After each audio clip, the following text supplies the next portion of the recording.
तर पुन्हा एकदा नमस्कार. तर आज मी व्हिडिओ बनवायचं कारण असं की आज माझा वाढदिवस आहे आणि आज मला सुट्टी आहे. तर मी असंच सकाळी सकाळी उठलो आणि उठल्यानंतरनं पहिल्यांदा म्हटलं की मला सवय आहे, लवकर जाग येते इथं.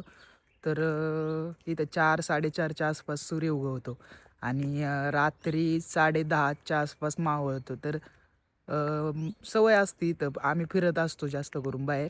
तर असंच मी वाढदिवसानिमित्त सकाळी उठून फिरायला गेलो तर तुम्हाला मी त्या व्ह्यू दाखवतो कसा आहे. नक्की रात्र आहे का सकाळ आहे मला समजली नाही. एका साईडला चंद्र होता आणि एका साईडला सूर्य होता.